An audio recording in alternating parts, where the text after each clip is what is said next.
Hey guys, this is a video regarding Apple CarPlay head units.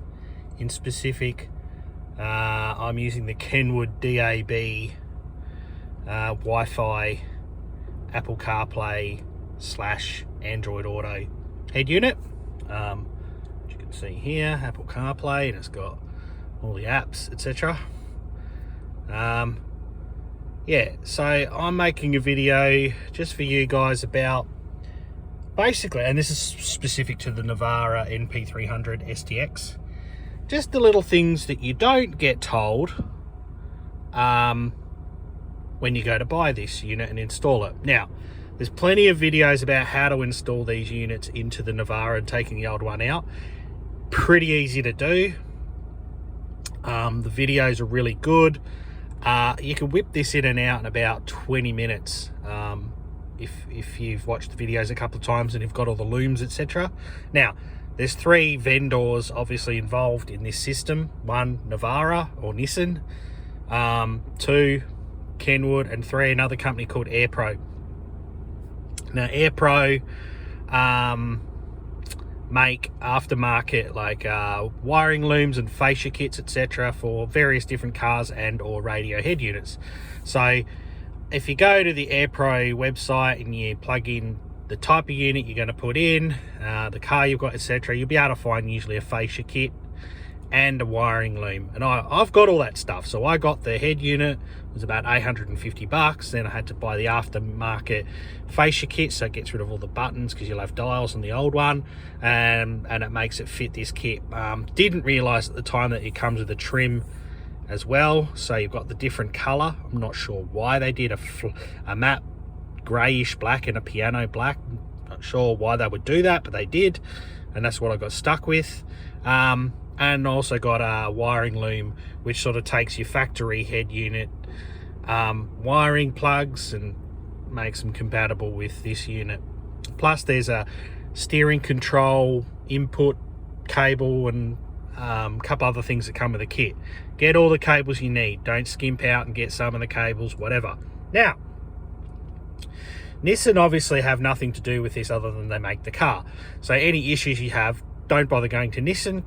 They're useless. They're not interested because, hey, we don't sell the car with that particular unit. We've got a particular unit that we believe is good, so we're not interested in helping you if you've got any issues. Yeah, fair enough, whatever.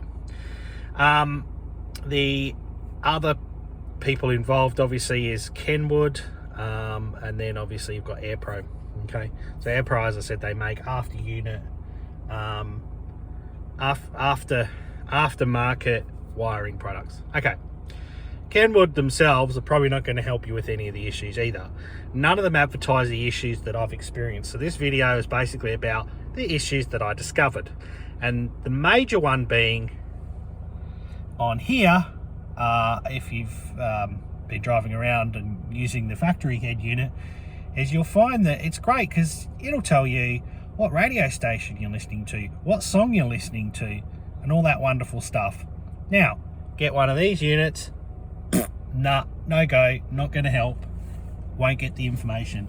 I refer to this stuff on this screen as metadata. It doesn't pass any metadata. You basically, it'll say AUX, that's it. Okay, that's the first thing. So you don't know what radio station you're listening to and all that sort of thing. Okay, now some of the steering wheel controls do work. I won't go through them because when I go through them, it cuts the video off. But I can tell you that the volume up and down works. The up and down end, which is normally changing tracks in Spotify or something, or changing radio station, they work. Okay, source button to change it from digital radio to auxiliary to USB to Apple CarPlay works. Answer button for Bluetooth doesn't work. Useless, no go, don't even try and use it. Okay, that's the sort of stuff that isn't advertised when you go buy the unit. So you go drop $1,100 and you discover, hey, that doesn't work. I was a bit annoyed that doesn't come up, but you know what, I get by. The other thing they don't tell you is accessories.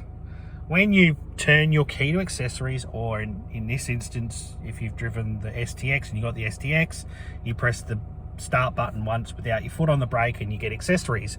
In the old days, your radio would come on. Not on this unit. Nah, doesn't come on. Has to be on either ignition or running. Not real good if you, say, want to go to the drive-in, or you're parked at the side of the road, you're waiting for someone in the car and you think, I'll listen to the radio while I'm waiting, or you're having your lunch at work or whatever in the car and you decide, I'll listen to the radio. Yeah, won't work unless it's on ignition, so all the lights are on, but you haven't started the car, or the car's running.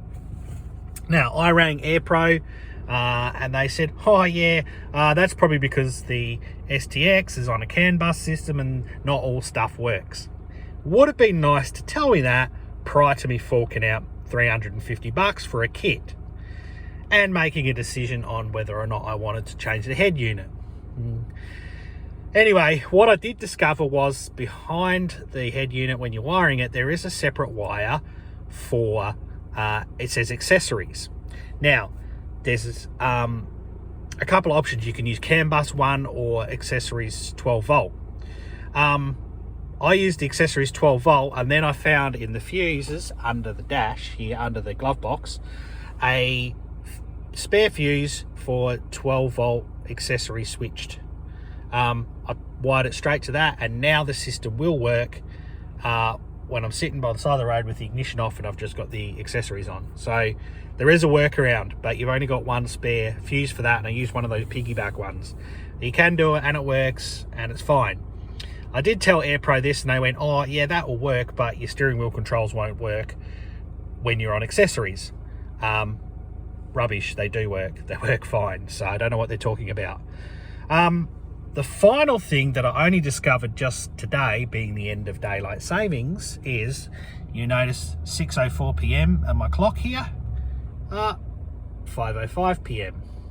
Now, when you go to change the time in your STX, you will go into, obviously, it's one of these menus there, and you'll go, I won't scroll down because if I scroll down it stops the video, but if you go down to clock and then you press the enter key, you're probably gonna think, oh, that'll change my clock. Nah, it won't. It will say change clock in Navi. What that means is excuse me, wants you to change the clock using your navigation system. So, you know, in the old navigation system, you'll be able to change the time and date and all sorts of stuff. Yeah. Excuse me. Not in this head unit. Doesn't work. So basically, you can't change that time. You're stuck with it. So depending on when you install this little unit, will depend on whether you have daylight savings time or not daylight savings time. So essentially, those where you install it that have daylight savings, WA will be fine, and I think Queensland will be fine, and NT will be fine. But everywhere else, if you install this unit and you're only going to have your clock on the dash correct 6 months of the year. Again, really would have liked to have known that before I forked out $1,200 for a system. So these are the things I think someone should know before they go and buy the system. If you can put up with all those things, all well and good. For me, the time really annoys me, because I think I'm going to be making my way to an appointment one day and discover that I'm using this time and I'm late or whatever. I can just see it happening. So I've got to remember to look at that time. So there you go. This is the stuff that you're not told, and I hope you guys you know, find this useful at least in making the decision. Now, excuse me, I don't know, I'm choking today. Now, having said that, the reason that I changed my whole navigation system in the first place was not, you know, because it looks fancy and whatever else. I mean, you know, the other one was fine. It's the maps.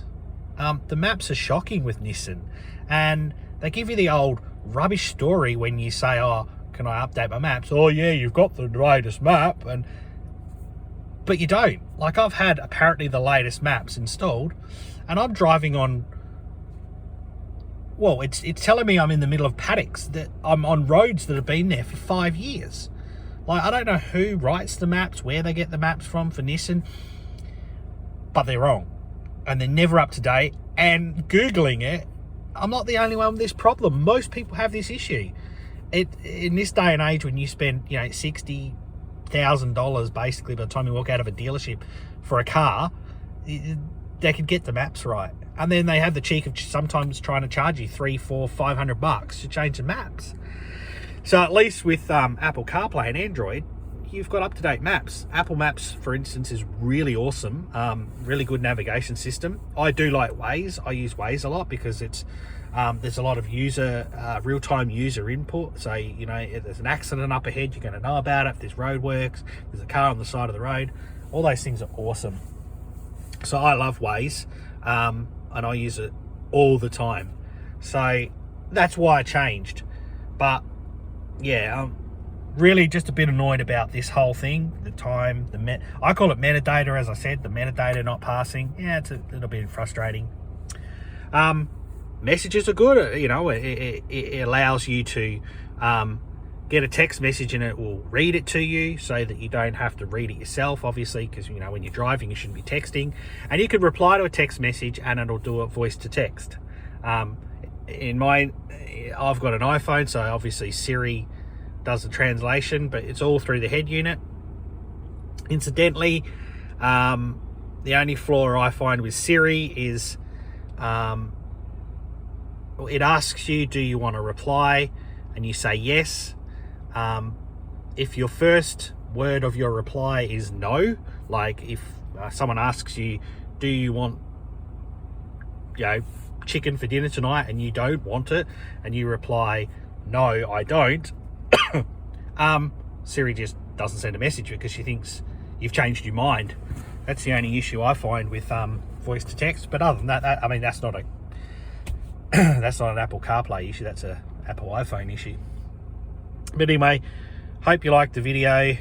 Sorry I talk so much, but yeah, I think you just need to know that information before, as I said, forking out, you know, that amount of money. You could be disappointed.